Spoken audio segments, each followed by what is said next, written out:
Alyuminiy 28, kremniy 28, alyuminiy 27 atomlarini mos ravishda izoton, izotop, izobarlarga ajrating. Shartini 3 ta atom berilgan, alyuminiy 28, kremniy 28 va alyuminiy 27. Qaysi biri izotop, izobarlarga ajratib nima qilishimiz kerak? Buning uchun biz tarkibidagi proton, neytronlar va nisbiy massalarini ko'rib chiqishimiz kerak. Buni tartib raqami alyuminiyki davriy Mendeleyev jadvalida 13, kremniyniki 14. Bu yana alyuminiy 13. Tartib raqam 3 ta narsani ko'rsatadi. Proton soni, elektron soni va yadro zaryadini. Mana tartib raqam ko'k bilan yozdim. Demak, u ko'rsatilganlarni ham ko'k bilan yozaman. Tak. Proton soni, elektron soni va yadro zaryadi. 13 bo'lsa, 13 ta proton, 13 ta elektron va plus 13 edi. Bu 14 ta.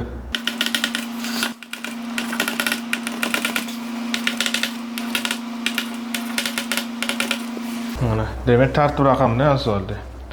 Endi neytronni ayirib topiladi. Ya'ni nisbiy massadan tartib raqami ayirib topiladi. 28 dan 13 ni ayirsak, demak 15 ta neytron bunda. Bundagi neytronlarni topamiz. 28 dan 14 ayirsak, 14 ta neytron. Bundagi neytron 27 dan 13 ayirsak, 14 ta neytron. Endi nisbiy atom massalari. Nisbiy atom massalari 28, 28, 27.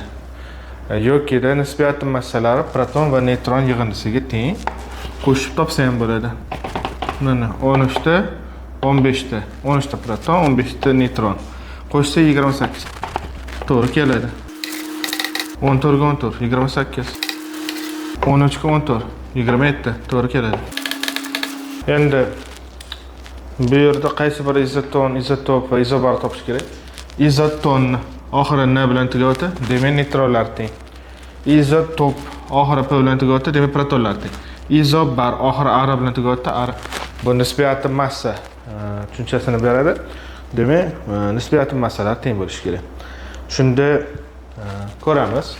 Izoton, neytronlar teng. Neytron 15, 14, 14. 2 bilan 3. 14, 14 ta neytron.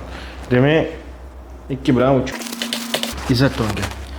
Izotop, protonlar teng. Protonlar sanaymiz. 13 ta, 14 ta, 13 ta. 1 bilan 3. Izotop. Izotop 1 bilan 3. Va izobar nisbiy atom massalarini ko'ramiz. Mana 28, 28, 27. 1 bilan 2. Izobar yoki mana proton va neytron yig'indisidan ko'rsak ham bo'ladi. Nisbiy atom massalarni proton va neytron yig'indisi ham deyiladi.